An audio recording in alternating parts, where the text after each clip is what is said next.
So I'm here with Isaac Haxton. How are you, Isaac?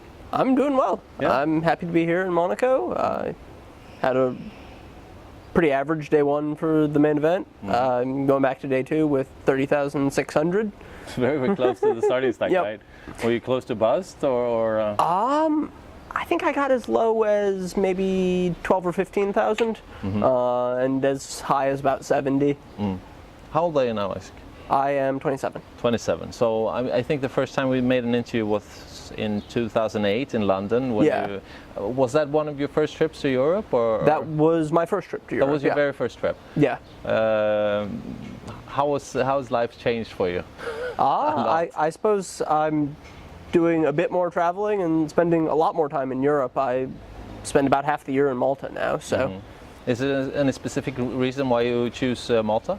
Well, I chose it originally because they had this permanent residence program I was going to apply for that looked relatively easy to get, but then I got there and they changed the laws and I wasn't able to do that. But I ended up liking it so much there that I just stayed anyhow, even though I can only spend about half the year there now. Yeah. Okay, so it's a pretty small place, you know. Yeah, very. What's good about it?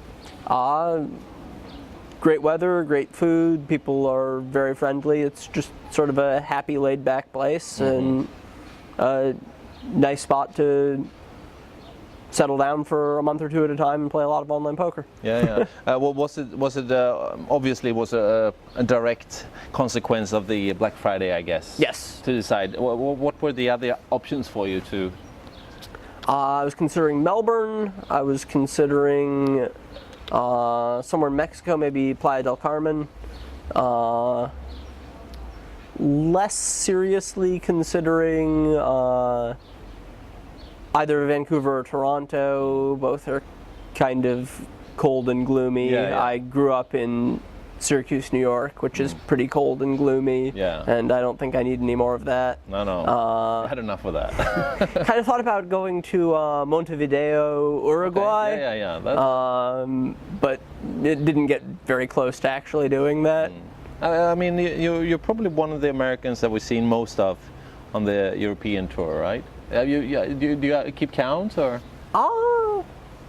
I don't know. I think I play a sort of medium number of EPTs.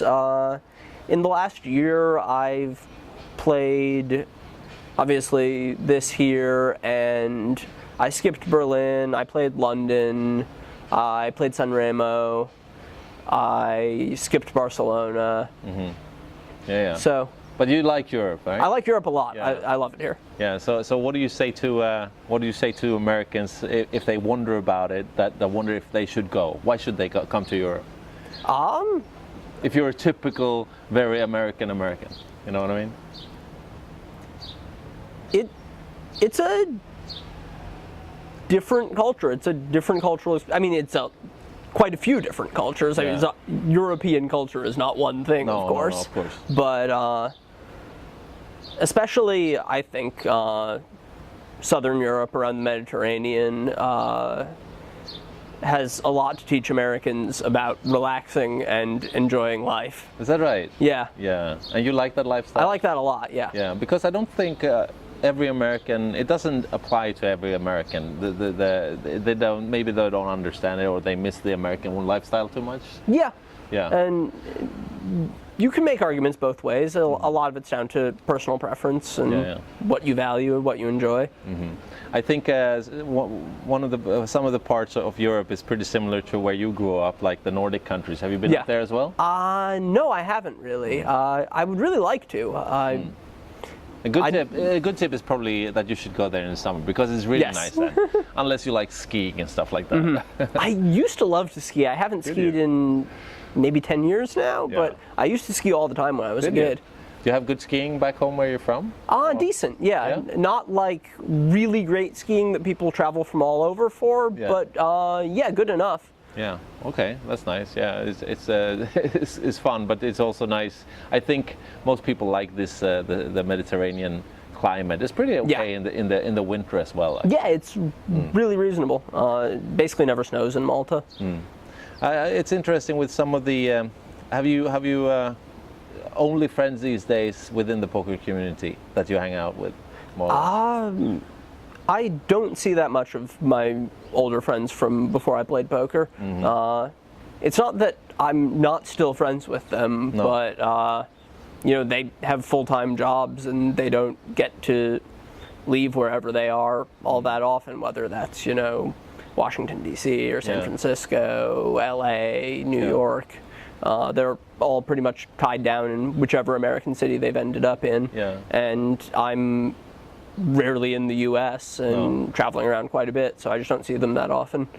Some of them, even if they're still young, some of them started families already? No one I know from high school or university really has kids just yet. No, people tend to do it later. Yeah, some of them are starting to get married now. Yeah. How's that for you? Does that go into the equation?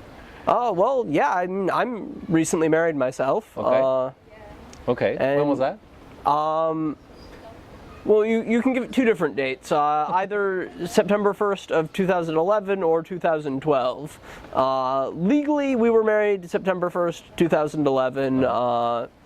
We sort of eloped, did the drive-through wedding in Las Vegas. Oh, yeah. And okay.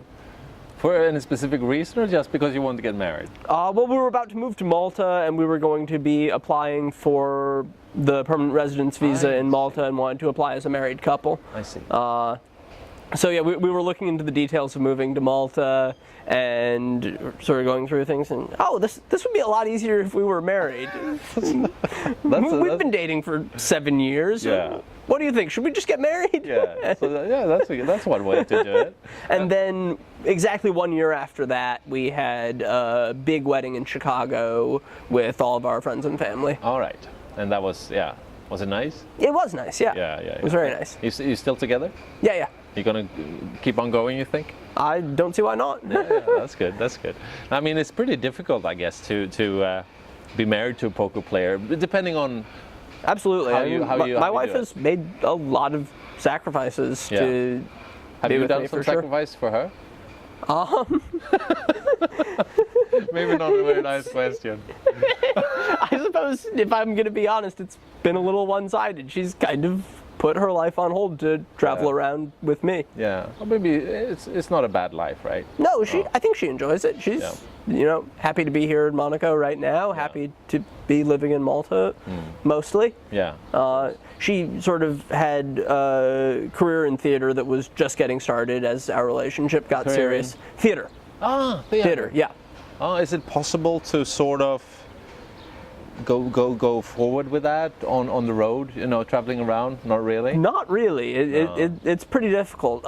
When we were living in Las Vegas full time, she tried a little, but Las Vegas is a very hard city to break into that sort of thing. Yeah. There are a lot of good jobs, but they're the kind of jobs where you need a strong 10-year resume. Yeah. Like, working for Cirque du Soleil is a fantastic job. Yeah. She was really into costume design, was one of the things that she had done a lot of work in, and a job like that would have been right up her alley. She would have loved that. Yeah. But that's not an entry-level sort of job. No. I think there's quite a few applications for jobs like that, right? Yeah, that's about the best costume design theater job you can get. Yeah, of course. Yeah, that's right. So you don't miss living in Vegas? I do sometimes. Living in Vegas was nice. Yeah. And you spend some time there when you have your half-time off, of course. Yeah. Yeah. Oh, how about this summer? Are you going to spend some time there? Yeah, I think for the first time since I turned 21, I'm not going to do a full World Series schedule, but I'll still be there for around half of it. Mm-hmm. Yeah, okay. Have you sort of checked the schedule and picked some good cherries? Yeah. At least the last several weeks, maybe a little bit more. Definitely want to get there in time to play the 100K, and a lot of the higher buy-in, no-limit events are toward the end. Right. So I think they of course, they thought of that, and guys are thinking the way you are. Absolutely. It's a bit long, isn't it? 7 weeks. It is. Yeah. Absolutely. I mean, when I was living there, it was one thing, but last summer I spent 2 months living in the Vidara, which was, I mean, if I'm gonna have to live in a hotel for 2 months, it was a pretty nice one and reasonably affordable and all that, but living in a hotel for 2 months is not ideal. No, of course not. Now, going back to when I met you first, I mean, you've been into poker for a few years there. What were you into before going into poker? Well, I was studying computer science in university, and I sort of had it in my head that that was going to be my career path, that I was going to get the undergraduate degree in computer science and then go on to get a PhD and then probably work in academic computer science. That was what I had in mind career-wise. But at the same time, I'd been a really serious gamer my whole life. I started playing chess when I was like 4 and played chess very competitively for quite a few years, and then around when I was 13 or so, sort of reached this point where chess wasn't that interesting to me anymore, where I was like really solidly the second best kid in my county, and going to chess tournaments was really boring. I would go and I would beat all of the kids who are worse than me, and then I would lose in the final to the one kid who was better than me. All the time? Yeah. Every time. I'd just get second in every tournament. I was like, this isn't very fun. No. I don't need to show up to see what's going to happen. I'm going to beat the kids who aren't as good as me, and then I'm going to lose to Nick. Let's just check the ranking, and we say we finish there. You know?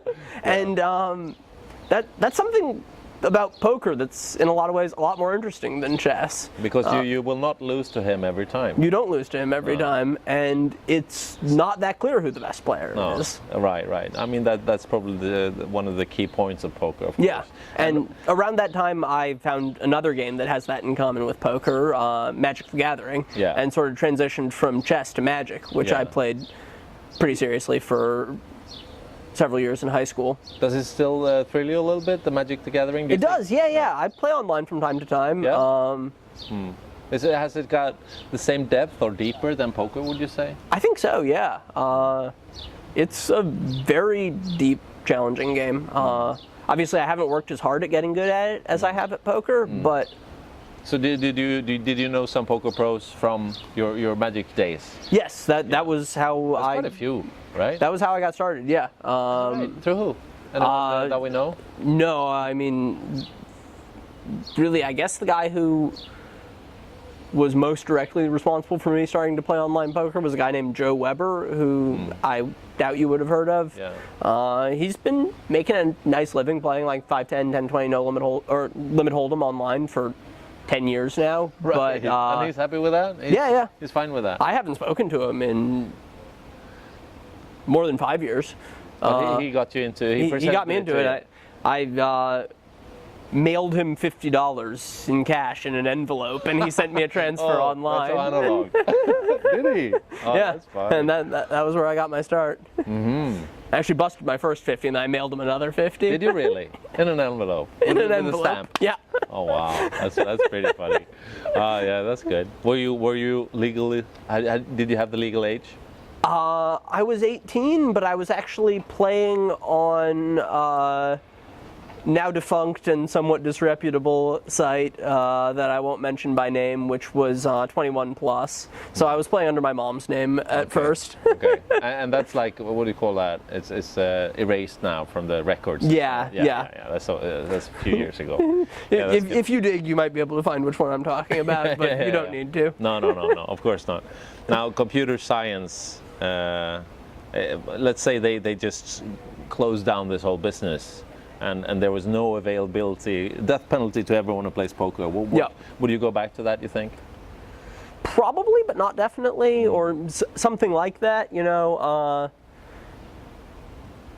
Sports betting or finance both interest me. That both are sort of at the intersection of computer science and gambling, and are the sort of things I think I could get pretty good at if I applied myself to it. Right. Or I might do something else entirely. There's a part of me that thinks it would be fun to like be a high school math teacher. Right. Yeah, that might be good. And try your theories on kids. Yeah. And see if it works. Yeah, that would be challenging and cool. Yeah. That's pretty cool. All right, we'll see what happens in the future, but probably you're going to continue to do this for a while, right? I hope so, yeah. Yeah, it's a good life. I like it a lot. Okay, thank you very much, Ike. Thank you.